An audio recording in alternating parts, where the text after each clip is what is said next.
Hey, what's up, everybody? Welcome to the 5 Cents Podcast. Today, you got me as your host. It's your boy Zay.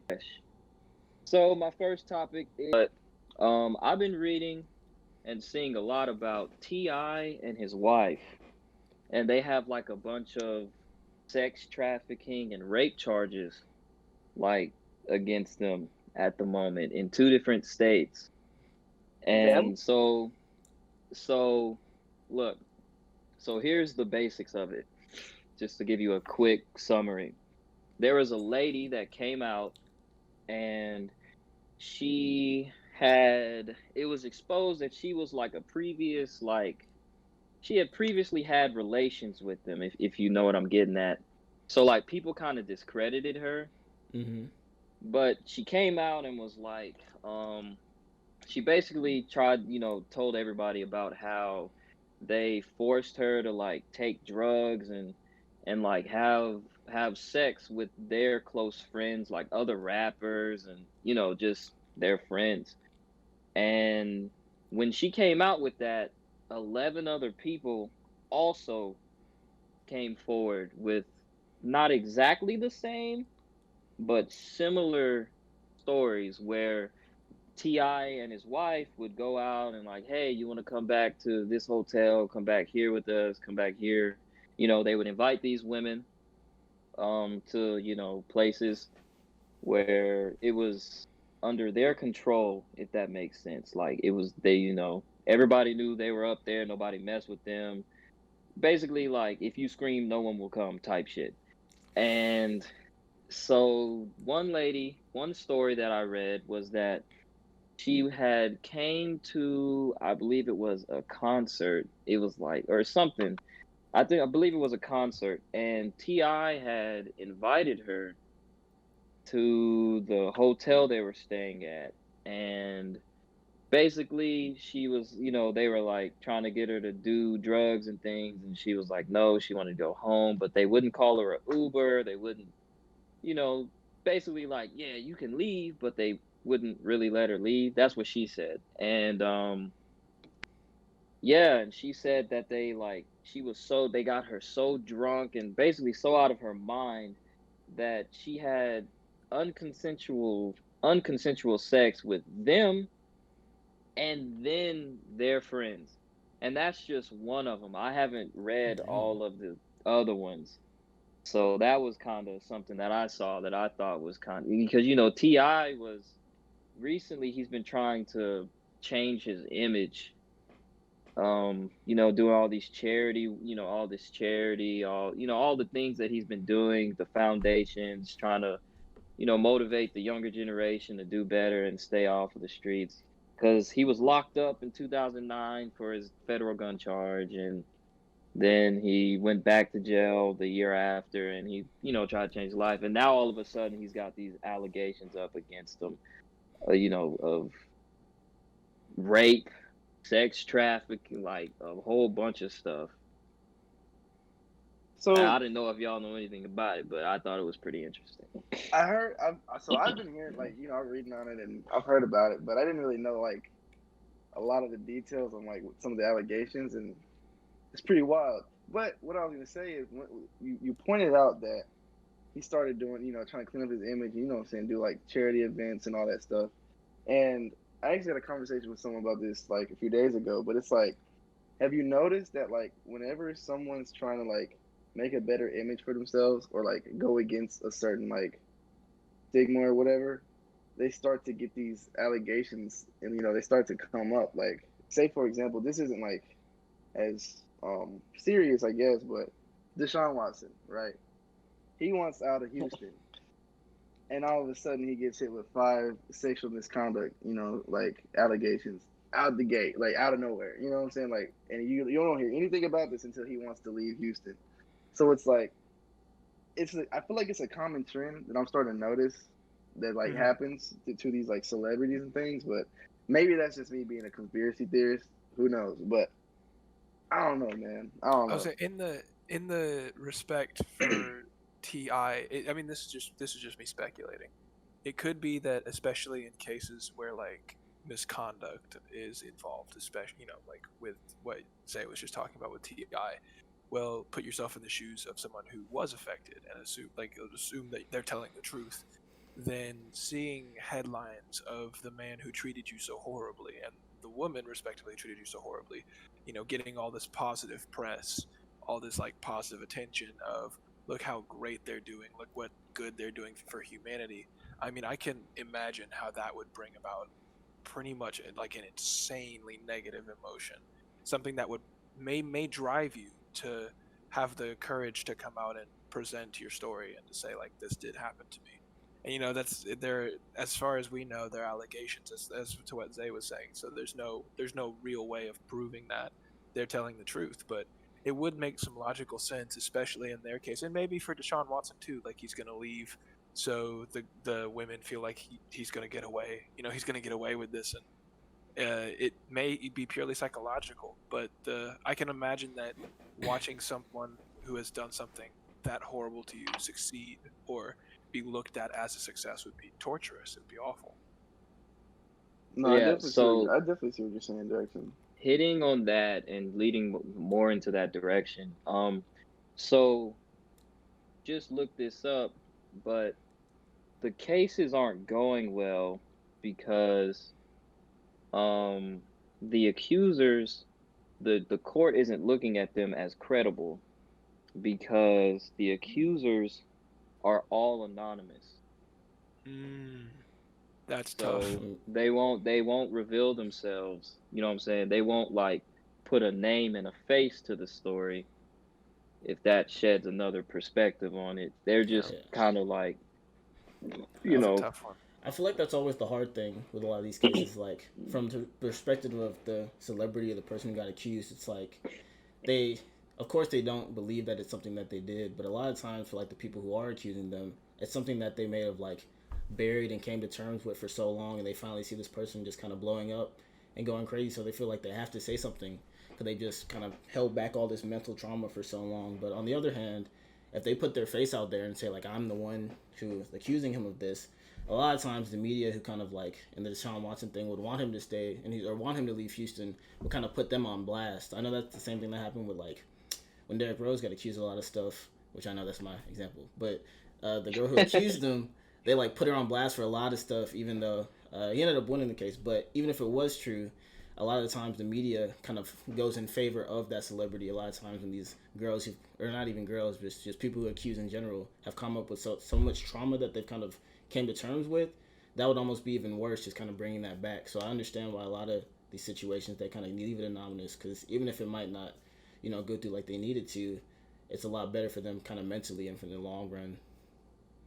Man, Nate, and now it's funny that you say that because I actually remember seeing a documentary around what freshman or sophomore year, and there were a lot of like, it was about like how like there's different like football schools, and how like some of these females were getting like like sexually abused and shit by the football players, but the school would brush it under the rug for their image, and they would like try to cancel this said female for trying to come out and say something for it, because because she's trying to ruin the image of said football player, but he's like the star of the school or something like that, and then Yeah. like.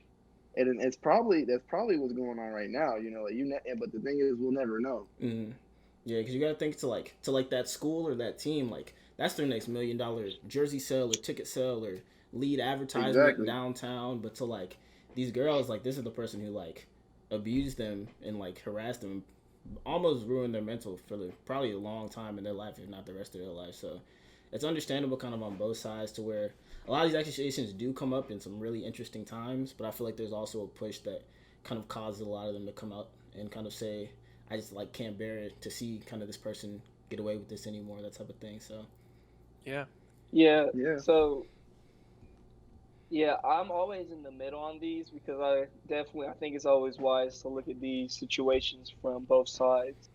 But it just like Nico pointed out in the beginning, how these situations always pop up when something good is happening, whether it's somebody that's about to get like a max sign contract with another team, or like they're just doing good, or like they just released a big album that's doing successful. Um, it always seems to happen at those times, and like it always makes me wonder why now. Like I understand, like yeah, you don't want to see them win, and like it's hurting you personally. Like I've never suffered from like one of these situations, so like I definitely can't relate to it. But like trying to look at it from an outside perspective, at the same time, it's just like if you felt this way, why would you keep it for so long? Like there had to be someone that you could go to and tell this information, because there's no way that you could just allow something like that to eat up at you for so long. Because like when it does, it leads to people like committing suicide or creating like or like causing like more horrendous acts towards themselves. So to me, I just like wonder like why do you hold it in for so long? Because yes, you're going to be like labeled as the person that happened to, but like you would get your justice at the end of the day. Like, can you like live with like not having your justice and like keep that trauma that happened to you? I don't know. Let me let Jackson go. So, so I like chiming in on top of what you said. I think I think I see what you're saying, and I think a lot of that perspective has been especially like backed by the Me Too movement recently, because the climate that we've created in the world is much more receptive to women coming forward and presenting allegations of sexual assault. But you got to understand that, at least in my opinion, until that movement really happened, we as a culture weren't terribly receptive, and there weren't a whole lot of great examples of women winning those court cases decidedly or getting like true justice. And that's, it's a horrible thing, but it it became this weird dichotomy where you were asking people to either believe the victim or believe the accused, because a lot of times, especially crimes of sexual assault, are really difficult to prove because trace evidence isn't going to exist after a certain amount of time, and the psychological trauma alone that a lot of them like genuinely put on the victim, or the alleged victim I should say, is going to make it where they're not likely to report it. They're not likely to report it early, especially. So going back and analyzing these cases, I mean, you still have people with just mountains of evidence stacked against them, but you can't prove like physically that much of it. You can prove circumstantially, you can prove anecdotally, but you can't. There are very few instances where you're going to be able to be like, this bruise, this scar, this thing. This happened because of this that this person did to me. It's a really difficult case. So especially when it comes to people who've been doing this for years, like Ti isn't exactly on the new wave of hip hop. Like this guy's been around, and if he's been doing this type of behavior, I'm assuming it's not new. Then I think that a lot of the cause for why people are so delayed, I guess, in why they present these cases and these allegations is I mean, until recently, I mean, Hollywood knew about Harvey Weinstein for years. Like they made jokes in press conferences and interviews all the time. It's just until very recently he was simply too powerful. Like as a man, he had too much influence, and there was nothing that could be done. Like you could bring a case, but he's got 8 or 9 of the country's best lawyers on retainer. So unless you're willing to absolutely shell out of pocket and you have some real hard evidence, he's going to win the case no matter what you do. So why would you go put that label on yourself as a woman, And I feel like that's been the problem up until very recently. And so as of recently, Josh, I think that you actually have the correct perspective. Like you shouldn't wait. If you Mm-mm. have the opportunity, you should absolutely bring allegations forward. But it's such a difficult conversation because culturally we're still not used to it. That's still something that's out of the realm of normality, and it's a shame. But I agree. genuinely, a lot of these women are facing just a horrible mountain stacked against them, and we've just recently begun to chip it down. Yeah, and like it's a lot of things that feed into that mountain too. Like, say for example, social status. Like it's hard to try to bring a case like that out in the open, and let's say you're like not known by many, right? You're just a regular female or a regular person in general, but then you're trying to, like let's say you get, you know, abused sexually by one of these high social status people, and it's like, what can you do to bring them down when they have so much people backing them? They're like, nah, never. it couldn't be them. You know, like things like that. It's like hold people back from going in the same, you know, the same day, or like while it's fresh. So it's many things like that that try to, like, Mm. you know, they can keep people back from, you know, exposing the truth.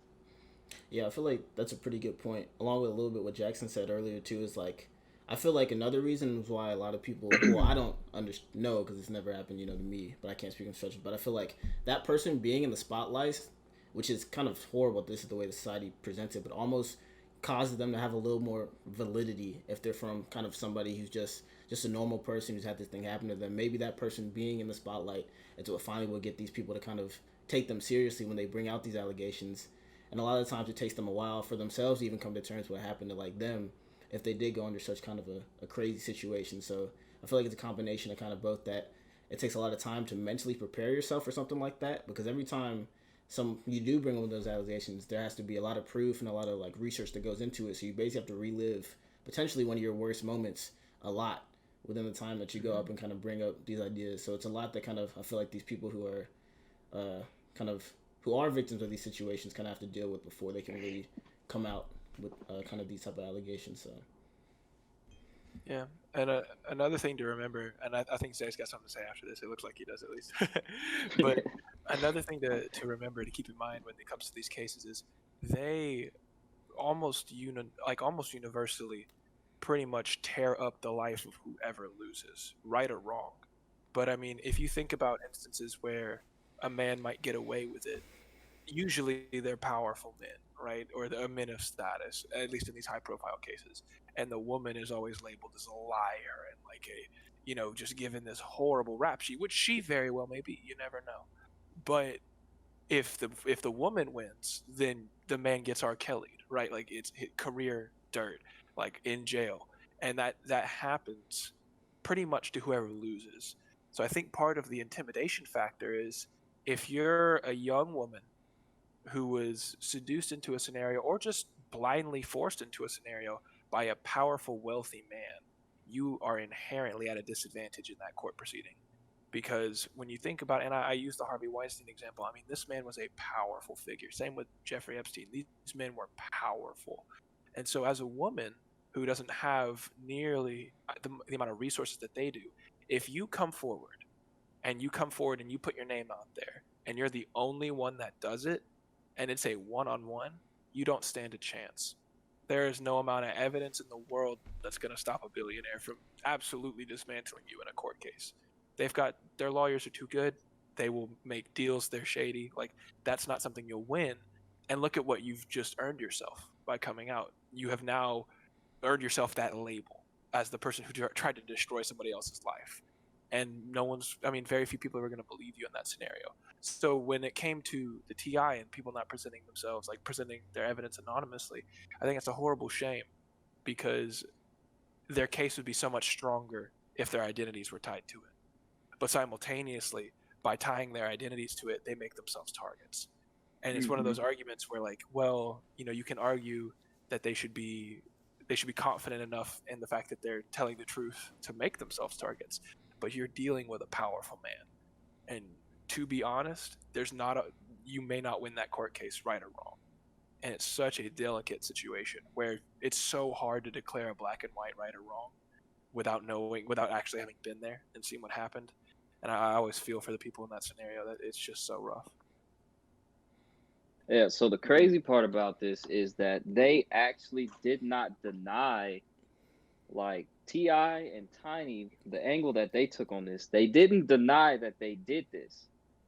What they said was, though, is that everyone involved knew exactly, like they're saying that this is known, like that everyone who was involved, everyone who was there, they said that they told everybody exactly what they were going to do, and they were consenting adults that were interested in what they were interested in and wanted to do what they wanted to do. So basically, the angle that they took was, oh yeah, it happened, but we told her beforehand it was going to happen, and we gave her the option, if you're not interested, then go back where you came from and we'll find someone else who's consenting and interested in it. We gotta get these celebrities in So check, man. That yeah, don't I make mean, no so sense. my thing is, Josh unmuted himself. He's got something. my thing is that I think that they were just some freaks trying to have some sex parties. I think that's what it was. Dude, all them celebrities But be weird like I'm that, I'm dude. not sure I exactly if swear, bro. they did what they said and like the other people were consenting um and knew that it was going to be a sex party where everybody's just banging everybody. But I was going to touch on an angle that Jackson and you all of you actually were coming from when these women bring up these allegations to these, men. Um, for example, let's say a football player, right? This guy's 19, he's in college, football star, projected to be an NFL pick, and then you just have this girl that just is a normal girl, you know what I'm saying? And she just happens to go to the same school. Well, let's say nobody knows, but an allegation is brought up against this football player that he sexually, abused this young woman. So, right or wrong, nobody knows because let's say she waits until he gets the contract, until the NFL drafts him and he gets the contract. She waits and she doesn't say anything until then, and then she brings it up. Um, you gotta imagine that's a lot of pressure. Not take away the monetary value, and you're gonna have to deal with as that woman she's probably going to feel more alone and untrustworthy of any man that says, "Oh yeah, I'll help." Anybody that tries to assist her, she's going to be wary of everybody if that's what actually happened to her. But if it is, then she's wary of every man. And not only is she wary of every man, but that football player is going to have fans, people who support him, people who've known him since high school, people who are like, oh, yeah, he's going to be so great.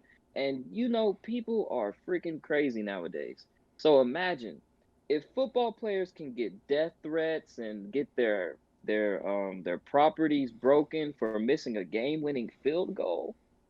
What do you think is going to happen during the whole process that because it takes a long time for a court case to actually because it takes a long time. So during that stretch until it gets into the court and they're, doing whatever they do, imagine what she'll have to deal with. The threatening letters, the slander on her social media, regardless, he's going to have people that blindly believe in him because they're his fans, they're his family, they're his supporters. And they're going to look at it like this: okay, well, this guy is going to be an NFL player. He's going to be here in life. This is just a normal woman. How dare she try to destroy his path to, you know what I'm saying? How dare she try to destroy his path to greatness because he's going to be something. And then they're going to try and guilt trip her and make her feel bad. Oh, well, maybe I shouldn't do this. Maybe, you know, and there's just a whole bunch of things and all of that is at once. And she has to decide if she's ready to handle all of that, let Mm-hmm. alone that, right, that this person is more than likely going to have more money, better lawyers. She could have all the evidence in the world, but if her lawyer sucks and doesn't do his job properly, then the evidence can't even be used. Hmm.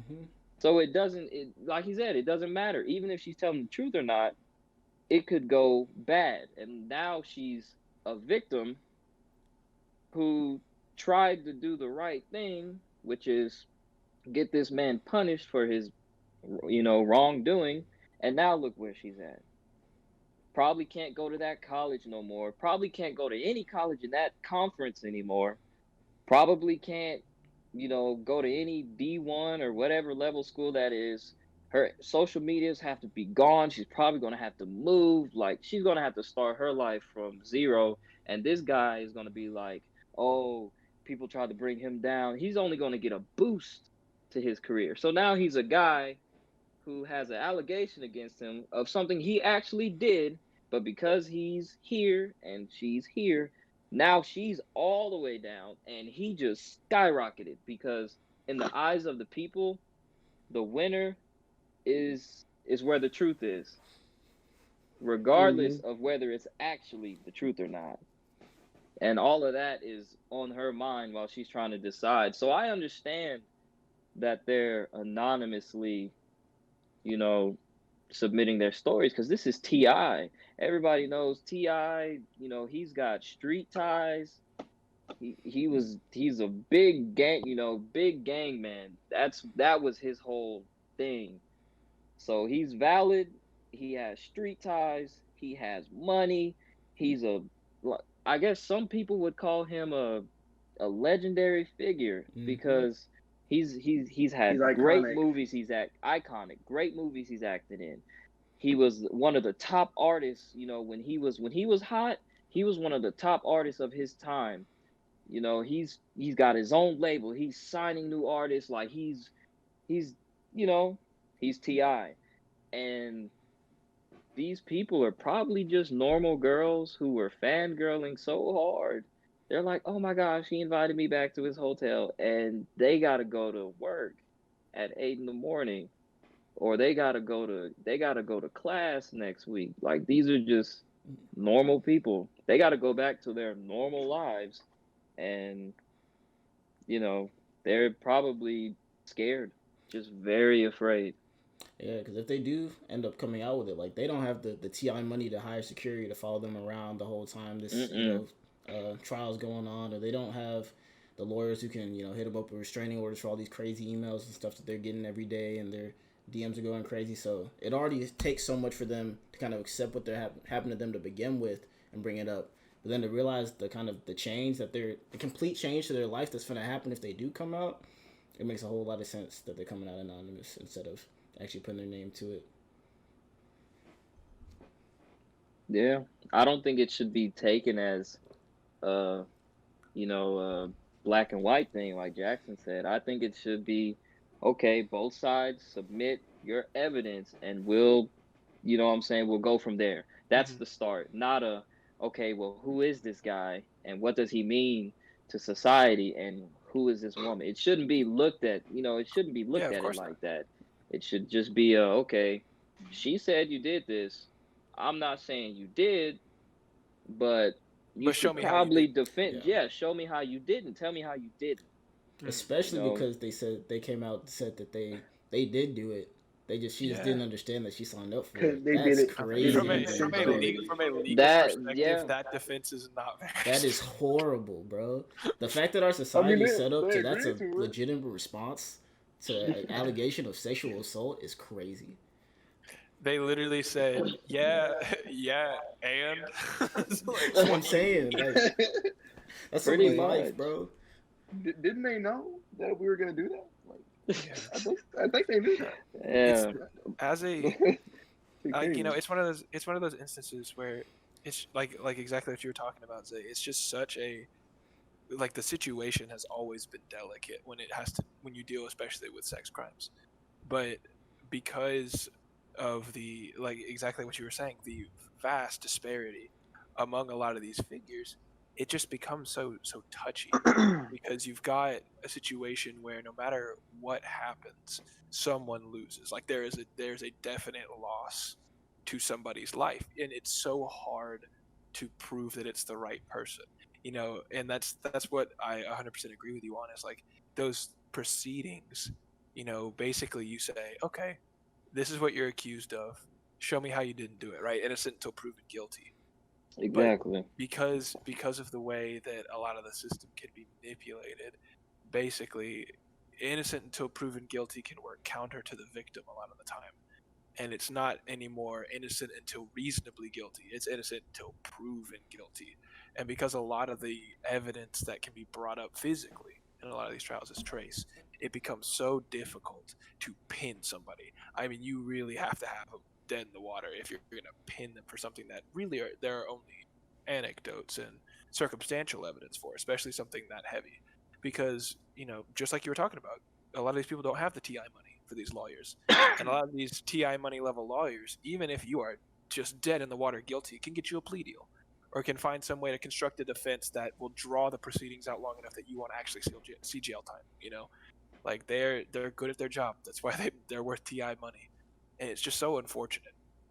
that it has caused. I mean, it's unfortunate that we're having this conversation from the perspective that we're having it, because I would love for every accusation. No, I shouldn't say love, but I would hope that every accusation of sexual assault is true, and that we can put the perpetrator behind bars. But they're not always true. So you do have to have this sort of analytical process. It's an imperfect process. It's so difficult to be absolutely right. You know. It's just Yeah. I think Oh, one way the best thing we can really do, and like from our from where we are, is just try to be more aware of just how relevant that how often sexual misconduct happens. I think what was it? There was like something going around TikTok where it was like I think only 2% of women in the world like haven't experienced like sexual harassment. We actually talked about Some that the first time that we hung out, and it was a UK study. 97% of the I think it was 1,400 women that they surveyed in the UK had experienced sexual harassment. It's crazy, man. So it's like as men, we just have to be more wary and more responsible. But I don't know. It's a very tender topic for sure. so anybody else before I? All right. So a little subtopic that I think is pretty funny. Pretty funny. Speaking of women, I saw a very interesting post on Instagram. This was very interesting. All right. Bro, hold Look. up, bro. You can't Speaking of women, transfer with speed. Speaking So of Bro, that was there's a no way you just thought that was going to be a clean transition. Like we just Oh talked about hell you. I no! had bro, look, I had no other look. that I was had that was no a other segue built way. for Paul Blart, bro. Wow, That was a well built wow. segue. That thing had to be sturdy for that one. I had no other I just had to say it. I had no other way to explain it. So look, I was on Instagram and I saw this post. So there was this girl that went on a date with this dude. Well, the dude took her out on a date, right? He paid for her food, right? He paid $100 for her food for both of them. Where did So they like eat? for That's what I'm both of saying. them, Like a he Ruth paid a Chris or hundred dollars something, for the bro. both of them, right? So he took her out, he paid for her, and she took a picture of the receipt, and she said, "Too bad this guy was nice, but I gotta cut him off." And so it went further on to elaborate that she was like, "So I went and looked at the receipt, and he only left a $5 tip." So she said, I felt bad, so I left a $10 bill on the table for the waitress, and then she was like, too bad this guy doesn't know that I'm about to cut him off. The reason why she cut him off was because he only left a $5 tip. Now I was already feeling some type of way about that post, but then I went to the comments, It's the dangerous game, bro. and these people were wholeheartedly agreeing with her. They were saying things like, yeah, seeing how he tips shows how he he treats everyone. And I was like, the fact that I they really started to get personal. Like, oh yeah, if he's a shitty tipper, he's a shitty person. And these people were just agreeing. Like, hell yeah, he's a dirt bag because he left a $5 tip. Now, see, here was my thing. I thought the fact that he left anything was already um something, seeing as the fact that since he paid for the meal, I would like to think that if he paid for the meal, then it should have been on her to leave the tip. Out of because it's like, yeah, I he agree took with you that. out, but That's like fair. in modern day, nobody, like come on, we got to be at least a little fair here, a little fair. You can't just take a girl you really don't know. You don't know it. They're not dating or anything, So this isn't a girl he's dating. This is just a girl that I guess he's interested in and he's trying to pursue. So you don't even really know this girl. You're already paying, and it's like, wouldn't it be fair for her to leave a tip? I mean, So I feel like let me you got it. You got it. let me take this over. All right. So first off, it's crazy to me how what it sounds like in the comments is they didn't even give the man a chance. Who knows what background this man came from? Who knows if he wanted to talk to this girl so bad that the spare money that he had, he put into paying for her food. Did anybody think about that? Like $100, that Well, means the no, man. they actually attacked him, saying that well, he shouldn't be broke. He's shouldn't be cheap. He See, He shouldn't have. should have. Okay, I don't no, okay. no. That was my exact reaction. So I wasn't really even going to touch on the topic of tips because I know that that's a hard industry. They barely get paid anything, and tips are what they, you know what I'm saying? That's their bread and butter. Yeah. And always tip. That's just, Mhm. whatever you have to tip, always tip. But the people in the comments didn't even look at it from that perspective. They didn't think about. They were just like, well, he shouldn't have taken her out if he was so broke. Like they completely destroyed this man. Nah. See, Didn't my issue. even. So y'all might bait me for this. This might be a little interesting, but I slightly agree with some of the comments. Not to where they're baking him because he's broke, but you should never let somebody that you're interested in and attracted to, especially on a first date, change the way that you're like living to order to like approve yourself to them. Because I could never take somebody that I didn't really even know, unless it was like a really special occasion, out for like a unless it's like I just really had it like that, which for everyone listening to the pod, I don't have it like that. But He's lying. if I did have it like Not that, a. He didn't get then a dinner. maybe. He didn't get a dinner.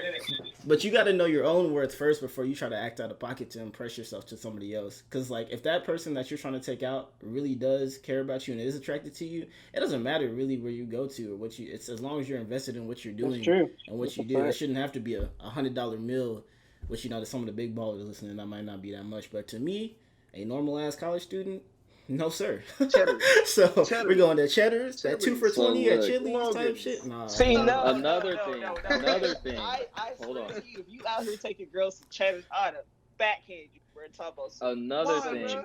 was It's a nice ass here's restaurant. what I Cheddar thought is was good. so funny. Did you see that face? Here's what I thought Hey. was so funny. Here's what I thought was hilarious. She got upset at him for leaving a $5 tip. And I'm thinking, okay, she was like, so I decided to for myself. I'm thinking, okay, if $5 ain't enough, she's about to pull out, you know what I'm saying? She's about to go by percentage and actually do the gratuity. So if that's $100 meal and Probably she's 20 would on be. her high horse Yeah. like she was acting like, then that's like a fat like $20 tip. You know what I'm saying? That's like a $20 tip. But it made me laugh that she then only left $10 on top of his five. It's always That the was my And other so broke thing, I'm though, like, females bro. so talking really, about if you money. think about the difference, right? The difference between their two tips was $5. You're telling me you're about to completely cut this person off for $5. $5. Yeah. Bro, like, she don't know what's going on in this man's life, bro. Like, what if this man just paid all his bills, paid all his credit cards off, and then he had just enough to take her on a date, bro, because he really wanted to hang with her. And then next week he getting that fat paycheck, bro. He get, Hey, and I then think- Hold up, I hold up, I hold up, hope Jackson. I hope that's the Wait. case. But if he paid off his credit cards, then he could have just used them. So I mean, Hold up, Jackson. It's- Real quick. Hold up, Jackson. Real I'm just quick. saying. Okay, from Nico's perspective, part of the problem is if let's say let's go ahead and play along with what Nico's saying, that it's more of the look that he just put what he had into the day and tried his utmost best. The problem nowadays is the fact that he had that he thought that that's what he had to do. Because some of these people are holding themselves to these ridiculous standards, thinking that like they're Michelle Obama. Like, you're not built like that. You do not deserve that on the first date. You don't. But they're sitting here thinking that they're just entitled to something that they're not entitled to. And then that goes into the point when we want to talk about everything should be 50-50. I agree, everything should be 50-50. But then we don't want to act like that when it comes to certain things. We try to keep the traditional only on certain things. And then you want to go and talk about him, but then you want to go preach on Instagram talking about equality. Hold up, equality isn't just for one specific thing. Equality is equality for all things, and that's what we're trying to reach. So why are we out here just trying to twist and turn stuff, man? That's so crazy to me. That's so crazy to me. Bro, it'll never make sense, bro. It'll never make sense. 'Cause people don't use the thing inside of their skull. I'm gonna let this man Jackson go, and I gotta react to what this man Josh just said, bro. Absolutely, I was about to come in here with a pro and a con to what Josh just said. I was gonna hit him with two. So the pro is, and this is something for our listening audience. So recently, I had never done this before, but recently, as of like 4 or 5 months ago, I had downloaded that fancy app Tinder just to see what was going on. And bro, I'm not gonna lie to you. I think it's funny. Like it's a funny app, and I think if you use it in a jovial manner, it can be entertaining and like not a terrible thing to add into your day. But man, some of the profiles that you see, and it's like it has nothing to do with who they are, what they look like, or anything like that. But when you look at a profile and you read the bio, and the bio starts with "If you ain't 6 foot, don't talk to me," and the next one is "If you broke, don't talk to me." It's like, look. I know what you mean. I know that you have an ideal and you're on this app to seek out that ideal. And I respect that. But your language is inexcusable. Because, and I don't mean to highlight this as a particular double standard, but I know for a fact that if my bio started with some outlandish comment about what I wanted in a woman, that would be immediately looked down on. And it's in the same way I'm looking down on these profiles, just because I think that sort of attitude is ridiculous.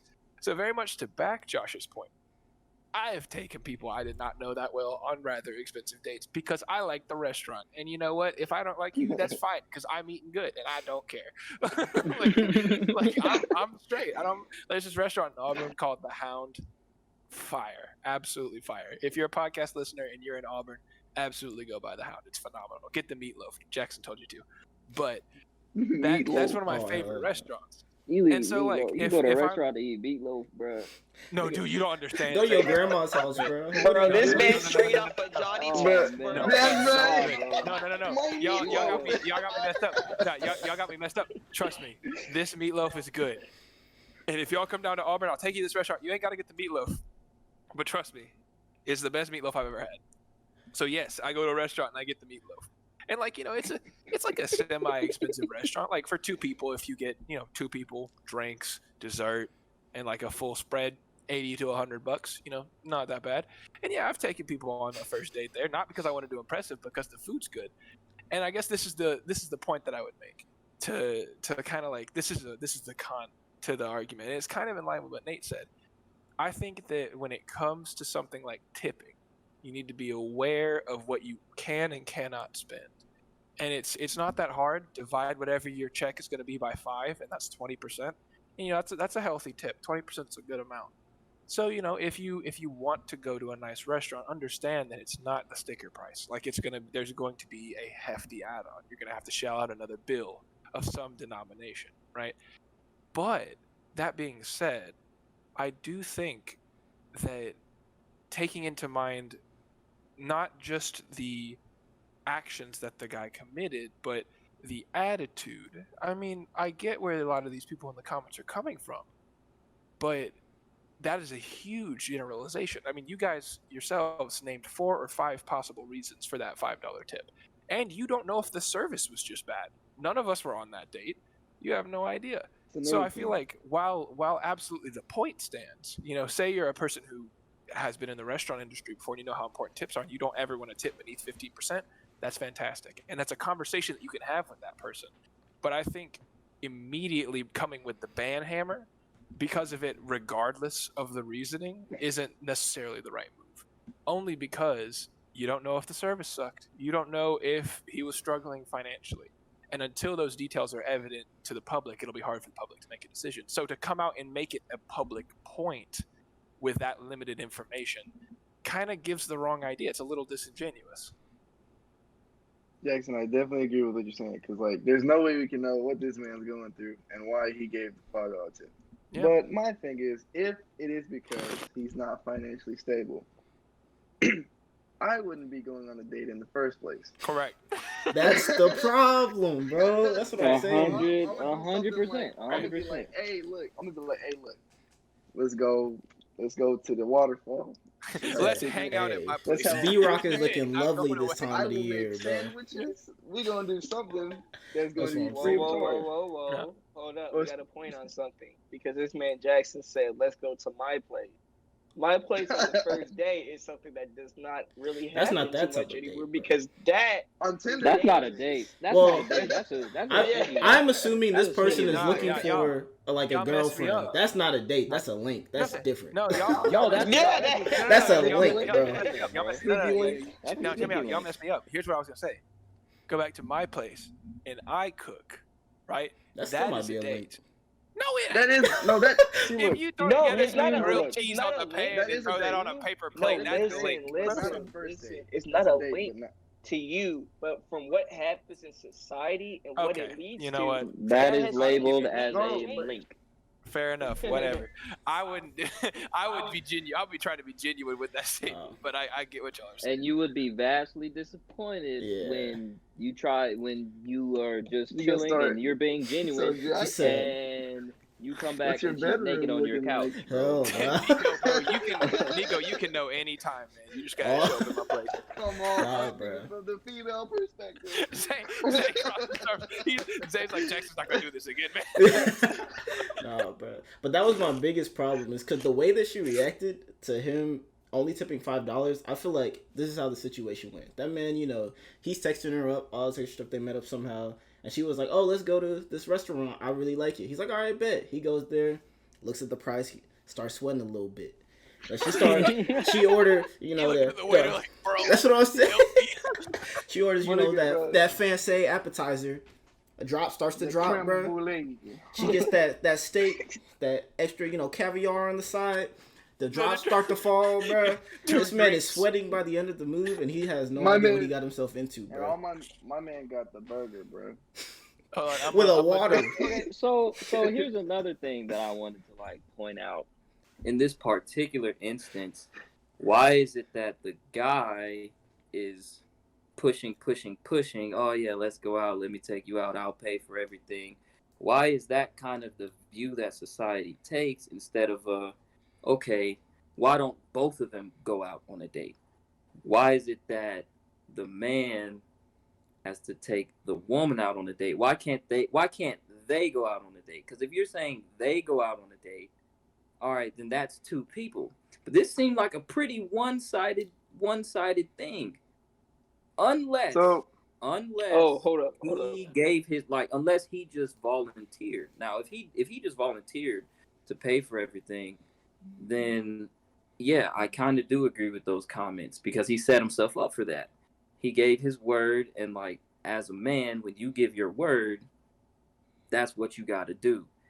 So if he was like, yeah, I'll take you out, we can go to anywhere you want to go, if that's the thing, okay, then he dug his own grave. But That's really funny. I was My just bad. saying, if it's why is it girls can just walk around and the guys are like, oh yeah, let me take you out. You got all these dudes. Oh yeah, let me take you out. But a dude, how often does that happen from the male perspective? Okay. It doesn't. So Why don't but- females shoot their shots? That's the question. That's what I mean. What it is Why don't what it females is- shoot their shots? now. Part of the problem is females do shoot their shots. Sometimes, it's just that happens a lot less. Generally speaking, it's the male. Traditionally speaking, I should say, it's the male that shoots their shot. But on my point to like what you're saying, Zay, the way I envisioning it is the way it should go is if the male is trying to shoot his shot with like the lady, ball out, Kobe. So then it's up to him to plan out the way it should go if she agreed. If it's more on like a mutual interest, like you get like, okay, like let's say for this, if I'm talking to a girl and she's like on the fence about talking to me, I'm trying to do something to convince her. I'm trying to do something to win her over. So then that's me trying to ball out for her to impress her. If I go up to her, I talk to her, and things are just clicking, everything is smooth. We both show interest in each other. That's when I think it should lean more towards what you're saying. Well, hey, we're both getting along. We both like each other. We both want to get to know more about each other. That's where you should bring in the 50-50. And then if it's the woman that's trying to come in, then vice versa what I said for the man. Then that's when she should be trying to impress. Now the problem with our society is that the first two happen. The first way more than the second. But that third thing that I just mentioned, somehow, for the most part, when it is the girl trying to get at you, you are just still expected, like, for some reason, to go out of your way, but she's trying to talk to you. And that makes no sense. That makes zero sense. I don't know if that's completely true.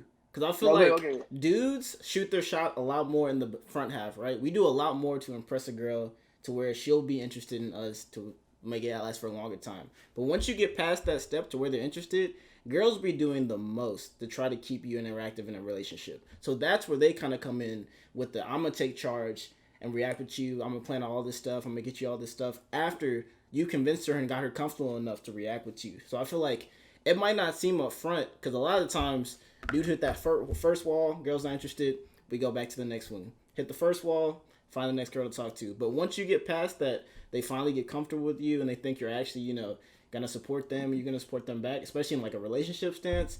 And even nowadays, a lot of times outside of relationship stance, that's a whole nother conversation. But girls will do a lot more to keep you kind of involved and interested once they actually get interested in you. But it does, compared to a dude, it takes a lot longer for them, at least from my perspective, what I've seen, a lot longer for them to get comfortable with you to a point that where they're willing to do that and not think it's a waste of their time.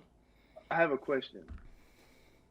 So, do you guys think that chivalry is dying? So, like, I feel like, as far as like chivalry and like just the status quo of the man having to be the one to provide and all that stuff, and like just be a gentleman, paying for meals goes along with that. And so, like, me personally, like, when it comes to, like, first dates and stuff like that, I typically do pay, just because, like, I don't know, I just kind of feel like it, yeah, I don't if really think you about ask it. her on a date, That's fair. That's fair. That's exactly. what You I'm ask, saying. Like, you, if you you ask ask, you pay. you Exactly. ask, you Yeah, pay. facts. That's a given. But But go ahead.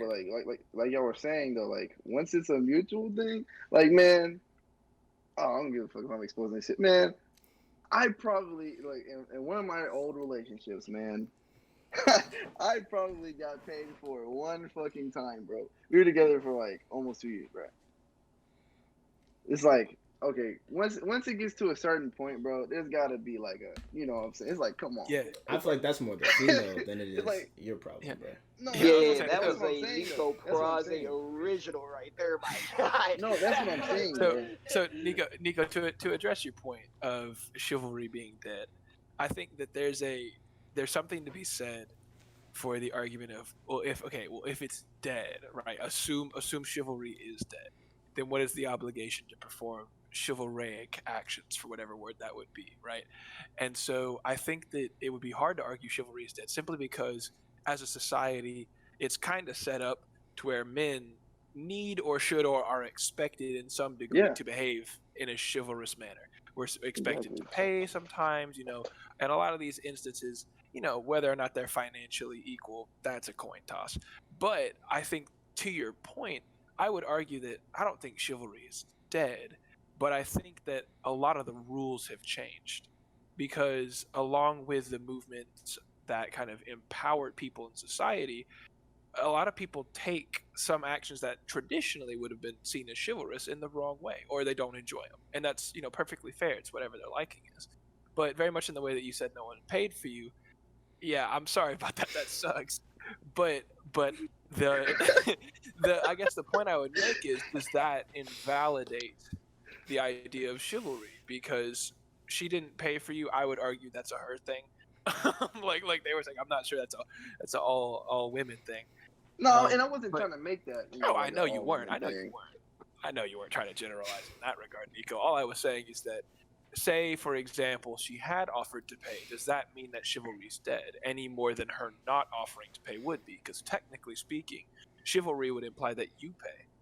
So if she offers to pay, is she countering traditional norms, or is she just trying to act in a healthy way in a relationship? And that's why I think when you argue, is chivalry dead, from a societal sense, maybe, because I think the rules have changed. I think it's less about men trying to be this weird knight version of what we once thought we should be, and more like, okay, let's put a healthy foot forward, and women not being the damsel who needs everything done for them, and now being like, no, I'm a part of this relationship. We're going to be healthy together. Whatever that means is what it means. So from a male perspective, I would argue that is the root of chivalry, but traditional chivalry is dead. So I agree. Would you call chivalry? So imagine you got these dudes, and like, I think that chivalry is not dead, but I think that men have now changed the name of it to some degree, and I think men see being chivalrous as being more weak nowadays, and you're Don't you more of dare a say simp. simp. You're Don't more you of dare a say simp. You're more of a simp. Don't you dare say And simp. I think Simp. that's what they changed it. So imagine you see a dude and he does everything for this girl, everything, and she doesn't have to do anything because he chooses to do everything for her, pays for everything, buys her all this stuff. She's at home and he's rubbing her feet. What I'm saying? He's doing all this stuff, and in his mind, he's being Not rubbing chivalrous. her But feet. you put him on the internet, and I guarantee you, bro. I guarantee you, 9 out of 10 people are going to tear him up and call him a simp. And nobody wants to be a simp. But at the same time, at some point, you do have to be chivalrous. So I think the chivalry isn't dead. I think the line between being chivalrous and being a simp has gotten a little bit closer in everybody's views. I don't think in reality, a simp and someone who's just doing what a man should are two completely different people. I think it's completely different, but I think that most people think it's actually a lot more similar, and nobody wants to be a simp. Nobody, you know what I'm saying? Nobody, they don't want to, well, not nobody, but, like, I just feel like it's looked down upon more than it is appraised, if that's the word, or praised. It's looked down upon more than it is praised. Because it's like you got this movement now. You got this movement where dudes are like, yeah, we need to boss up, we need to be kings, and we need to show these women our worth. And then you got these women that are like, oh yeah, we're women, we're powerful. And then you got just two sides butting heads. And they're like, no, you should do this for me. No, you do this for me. That's how it should be. No, you should do this for me. And it's just a you should, and nobody's actually doing a damn thing. And nothing's getting anywhere. Yeah, and I feel like that's where like it comes into play where you have to draw the lines and like develop the boundaries and what you want in your relationship with that person. Because one person could want one thing in his relationship, say, he doesn't mind paying for all this stuff and just paying bills and everything. He doesn't care because he feels like that's what he wants to do, and he wants to provide 100% for his woman. Like, and that's perfectly fine. Some men might want to be the completely opposite. Like, hey, well, you pay half of this, I pay half of this. It just depends on what said person wants. So I definitely agree that chivalry isn't necessarily dying, but the definition is starting to change, and it's based on personal perspective. So No, like, Ooh. hold up. I was just gonna say before we move on too quick, I gotta talk about the word simp for a little bit because I know that's a crazy thing that's being thrown around in today's society. But when you really sit down and think about it, like being chivalrous is just being a simp with self awareness, right? Because the only thing that's different is that you're communicating and talking to this person that you're attracted to, and you're reading the vibes from them, and you're seeing what they're involved in, whether it's, hey, I'm gonna pay for this, you're gonna pay for this, or oh, you really like this, and so I'm gonna treat you out to this. But also in return, you're treating me to this, so I feel like the relationship is equal. So as long as you have that communication with that person you're talking to, and you're aware of how much you're kind of engaging in this person, is where you kind of break that line between being chivalrous and being a simp, in my opinion. I got a real quick addendum to that, and this is just my personal opinion when it comes to the whole simp thing. Because when I first saw it, I was like, I don't really know what that means, and I'm not really sure of it. And then it became a hilarious meme for a while. But I think that say you're interested in a woman, right? And she's interested in you. I think that there is no point of effort that you put in at which you become a simp.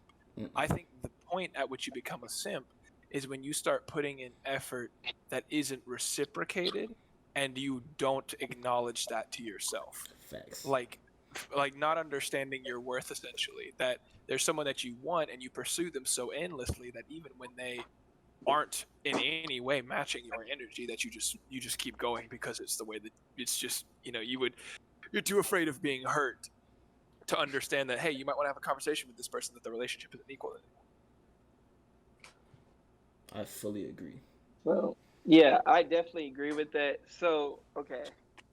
So, in terms of chivalry, right, I think that I agree that definitely the definition has changed.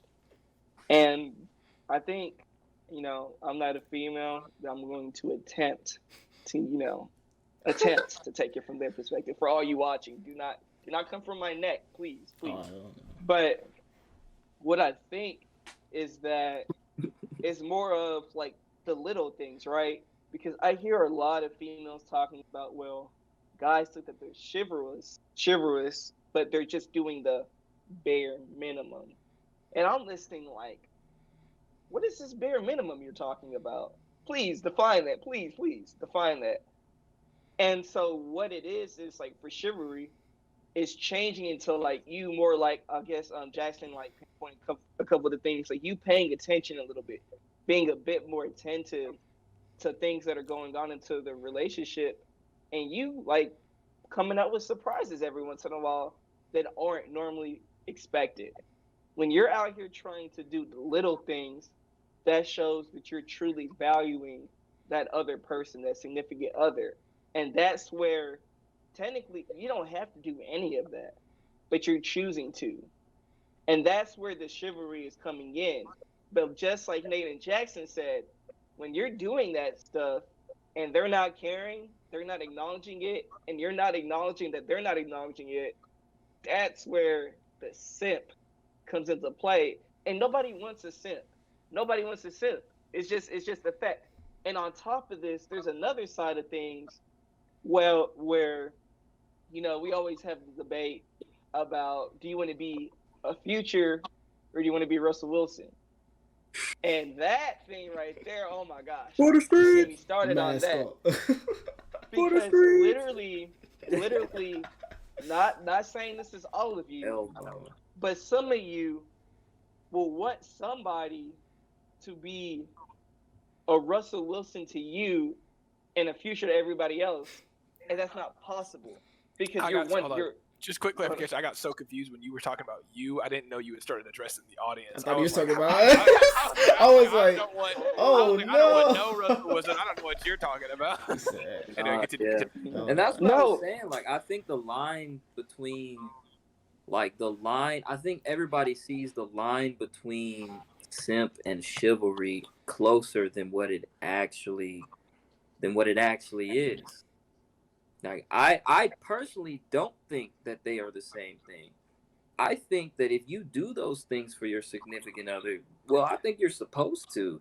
I think if you do that for your significant other, that just shows how much you're invested, how much you love them, how much you're, continuously thinking of them on a daily basis. But where it differs is, like what y'all said.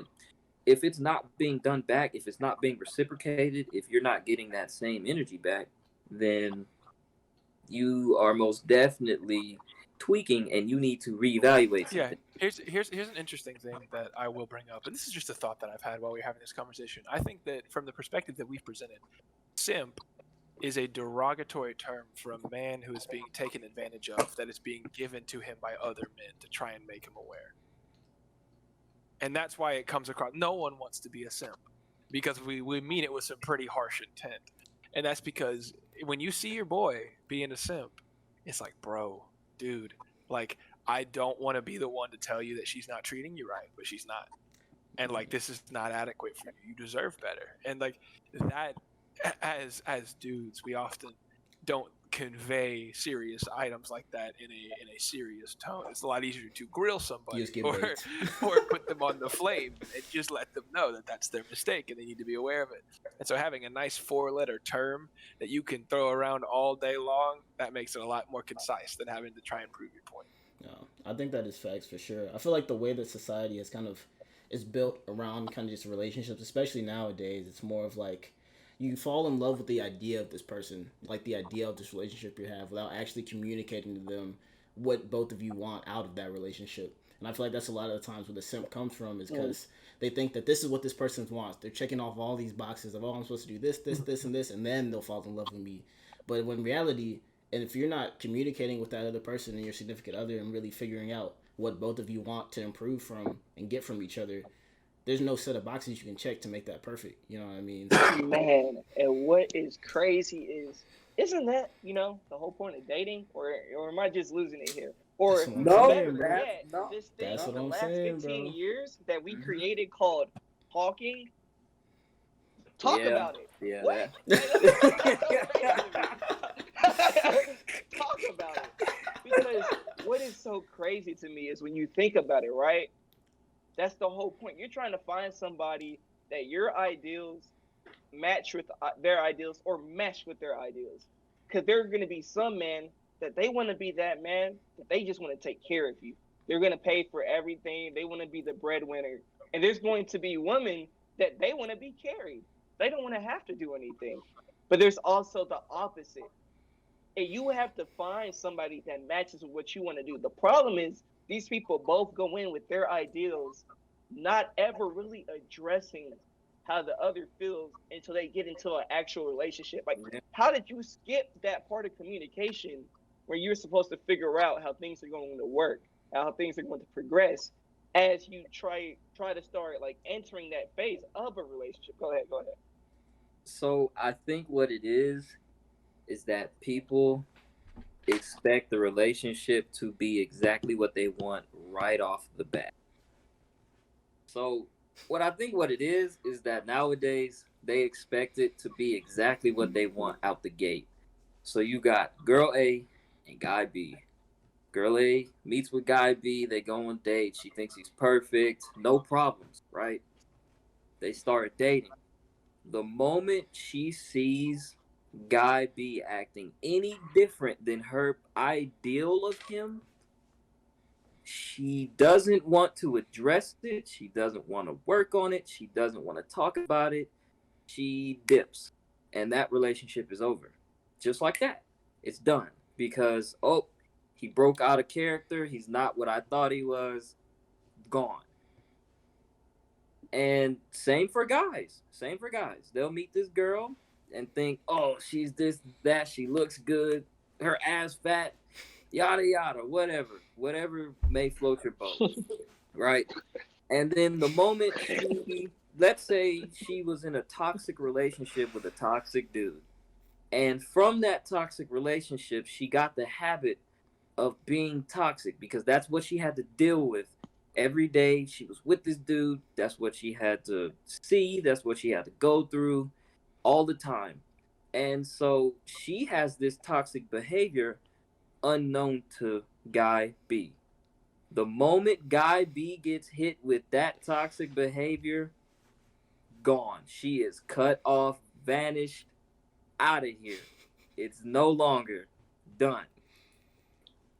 But it's like if if you weren't willing to learn and grow and like butt heads and argue and learn how to live and be happy with someone, why would you like why would you go out of your way to do all of this? You know, like why would you go out of your way to start this if you weren't willing to handle the hardships that come with it? Because no, you know, two people at some point you're going to bump heads Yeah. at some point, and it could be something major, like maybe she doesn't want kids and you thought she did. Maybe it's something major like that. Maybe it's something minor. Maybe she's a vegetarian and you didn't know that. I don't know, bro. Maybe That's it's pretty something major. I was about to say, she cooking me Brussels sprouts and As fucking long as corn it's all not day, eating- bro. I Okay, don't know if look. this is a So word. like, I'm but kidding. like, regardless, the you know my point still stands. It's like the Yeah. moment you know people nowadays they're like, oh yeah, I want a Russell Wilson, but they don't know that you know before he was Russell Wilson, he was a baby and he had to grow up and he had to do a lot of Baby shit Wilson. before he could be where he was at. And they Yeah. don't want to go through all of that. They just want a Russell Wilson to walk through the door and sweep them off their feet. Yeah. And So, guys, they just want a Beyonce to walk in the room, thick and beautiful, got her own money, and be like, let's do this. But they're not there for they don't want to have to deal with everything that comes before that. They skip the So- development stage. Yeah, so, they so skip what it. I was about to speak in and to give myself the benefit of the doubt here, I'm gonna agree with you 100%, Zay, because you are correct. Now that I've gotten that out of the way, I have played Guy B's part several times, and I will offer you the perspective of a guy who has played Guy B's part. Now I know you're right. I'm not contending with who's correct here at all, not in the slightest. I will tell you I'm wrong all day long. That's just the way that it is. But as somebody who has fulfilled the Guy B shoe, let me hit you with this. And this is the way that I view it. And this is the thing that I always thought. At least back when I would rationalize it to myself. There's a time when working on a relationship is what you should do. And that you should absolutely prioritize working on your relationship whenever possible. But in the sense of a house, there comes a point where you just got to tear the thing down and build a new one because it's not worth all these different little repairs. And that point that's a very difficult argument to make to yourself. I'm not saying I was right in any way. Like I said, you're already right. I know you are. But the thing is that once you use that Guy B mindset, right, you start, and this is to prove your point, you start treating small issues like the ones that regard tearing down the whole house. Like a great example. You walk in the lot, the house looks great. You open the crawl space and the insulation's ratty. And you're like, instead of being like, oh, we'll just get the insulation guy, you're like, nope. And you clean the house out. And it's because that mentality is pervasive. It really is. As a guy who's played Guy B, that mentality of I have such a clear ideal of what I want. I'm so dead set on what I want that I'm not focused on what I have or what I could have. I'm so obsessed with this perspective of what Jackson deserves in his life that when I'm presented with that when I'm presented with what Jackson has and likely has no reason or right to deserve, like it's better than what I deserve, I'm caught in that trap. And the thing is that trap uses a functioning, workable, correct assumption that relies on there is a point of no return. It just rolls that point back to a bit where it's not really the case, where you're applying logic that's very end game to something very much in the initial stages. Now, do I regret having done that? Maybe, maybe not. Who knows? I might pay for it sometime. But I do understand that that is not the healthiest mindset to have. And I agree with you. I was just presenting the Guy B perspective. One thing, real quick, as much as I get on this man's case all the time for the Guy B perspective, there are a few things that you could actually take away from it, like not settling. So for what Jackson said, right? He has a standard that he wants. He knows what he's looking for, and you shouldn't let anybody like that you meet lower that. But what I'm thinking is more along the lines is that when you find that person that's gonna be your person, they may not fit what Jackson's talking about. Like they may not be what he thought he wanted, but he's gonna realize that that was just a thought, and that he found something better. He found something that's worth trying to fix instead of destroy and rebuild, or not buy and just go buy new. So like now he's realizing that, okay, this is something that I want to work on. I want to go ahead and fix the installation unit. Oh, one of these floorboards are broken. You know what? I know somebody that can come and fix it. And he's going to take his time trying to fix it and then keep on moving instead of just cleaning house. And that takes you finding the right person. Now, I'm not going to get into everybody has this perfect someone and all of that. But when you find a person that you're down for, you're going to be willing to start weighing options and figuring out stuff. But And the difference go there is ahead, Zay. too. A lot of the times, before Zay goes, I just want to throw this in there. The person, if you're willing to put in the effort to like fix and talk about the problem, you also have to make sure the person you're talking to is right there with you on that same mental space to improve and fix it as well. Uh-oh. Bruh. He's Do you need to fix anything? Hey, break. Do you need to fix anything, Nate? Hold up. One second. He's Uh-oh. sold. Nico, I like Bro, your poster. I was forgot to trying comment on it to earlier. fucking dude. I Thank was you, bro. trying to decline bro. Fuck. I accidentally. So I was trying to hit decline, but I clicked it and it opened up like the whole screen, and then I Alright, had to you hit showed. decline at the. You're Man, good, bro. fuck. You're good. You're good. You're good. You're Yeah, chilling. you're good. You're good. You can continue. We're at Alright, 135 right now, by the way. Do y'all We're want to probably say like you got a couple another topic cuts. for us, and then We we Oh, I probably- got one more. In Hey, I got actuality, one we're more. probably at like I'd say 20, like 120, 125. Yeah, I think one more topic will be good. Then we can cut anything that needs to be cut. Okay, so the last one is what I was talking to y'all about. Is how do you? Well, I'm not even gonna ask how you feel about it. I'm just gonna say it, and y'all can speak on it however you feel like. So I'm sure that everybody has that acquaintance or that friend.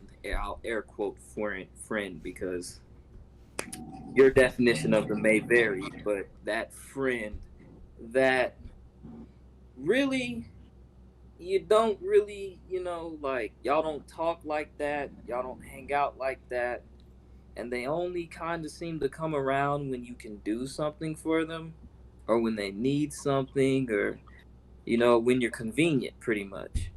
And so when you start matching the energy that they give you, like once you realize, hey, you only come around when I'm convenient.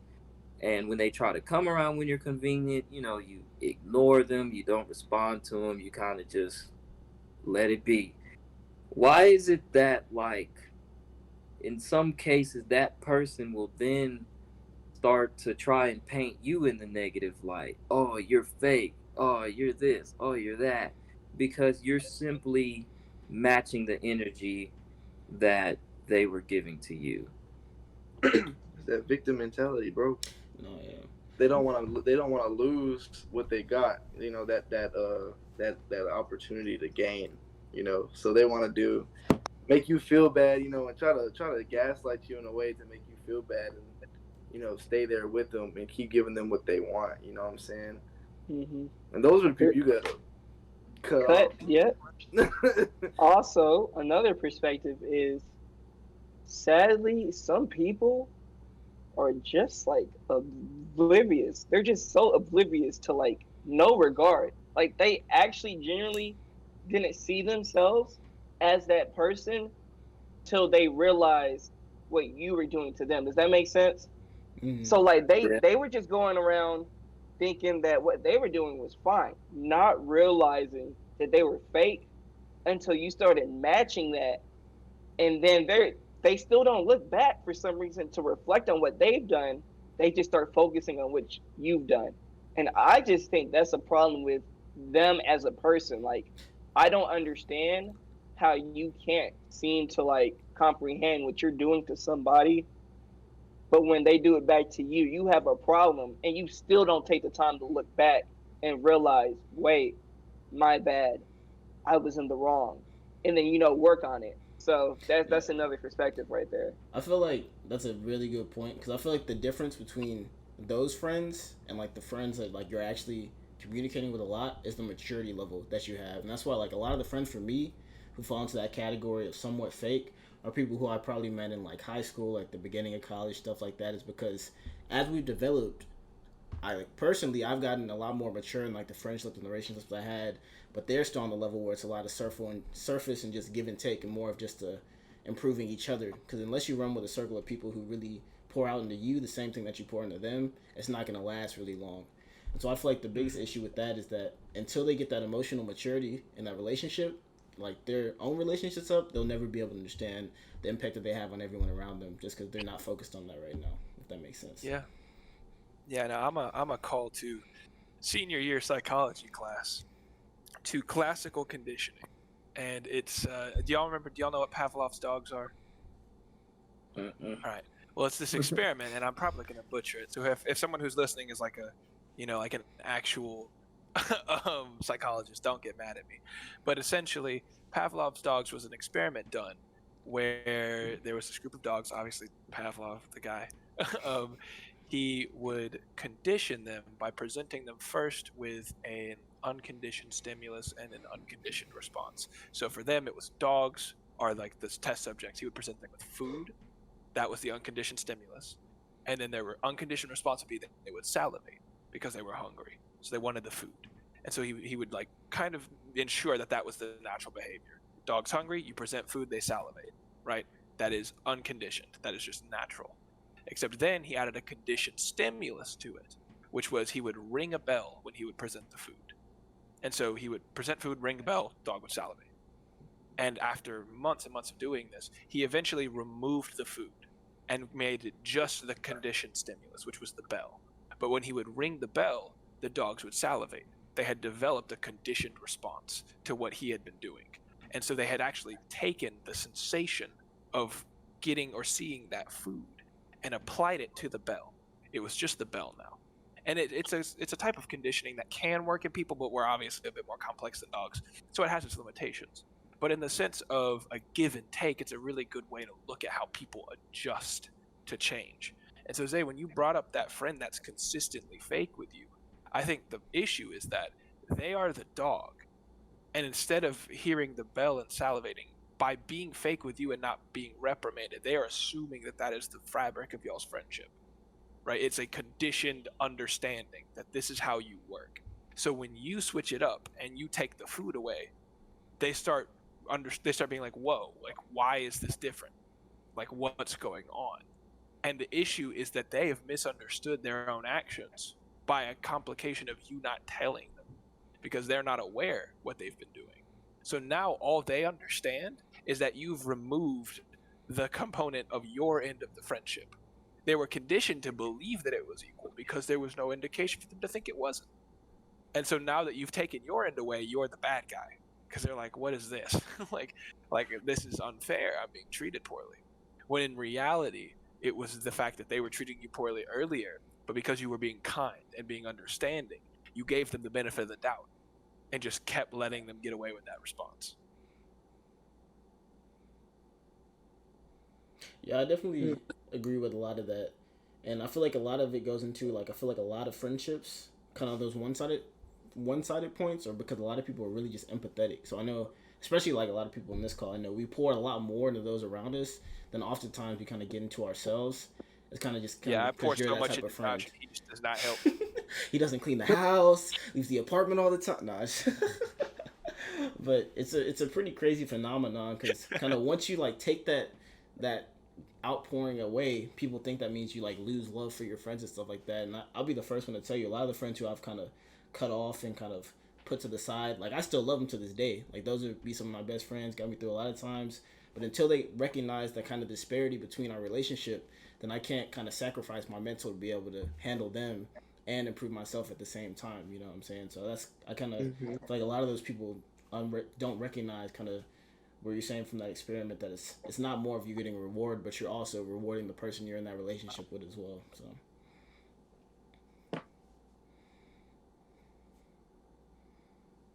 Wise words, man. Wise Yeah, words. Most definitely. I think that study really hit the nail on the coffin right there because it showed actual evidence that it's just something that beings do. So yeah, I we hit the nail on the coffin right there. So Oh yeah, bees, broads, and niggas, bro. All of them. That's what it sound like. Same problems. That's what. Well, not like definitely though. Yeah. All right. Thank y'all for listening to the 5 Cents Podcast. It's been a very interesting episode. Insightful. And we hope that you'll give us a listen and possibly listen to us again. And just to remind you, I'm Zay. I was the host. And the panelists were Jackson, a.k.a. Cho. What's up, everybody? Josh, Mr. Hotshot. yes sir. Nate, a.k.a. KingNathe. Yes, sir. Appreciate y'all for coming out. Hopefully you'll join us on the next one. Nothing And- or nothing. Bitch. If you don't watch the next my podcast, you boy fall into the Nico, bitch category. a.k.a. Nakuzi, bro. Man, Alright, y'all that's- disrespecting me. Y'all were talking. Run Nah, it back. No, I meant that it was a slideshow. He Bro, said, this man said. like, We gotta do it again. No. That was Nah, endearing. that shit was goofy. I like No, we good, bro. well, thank you guys for tuning in, and we will catch you guys in the next podcast. Peace. See ya. Peace out. All right.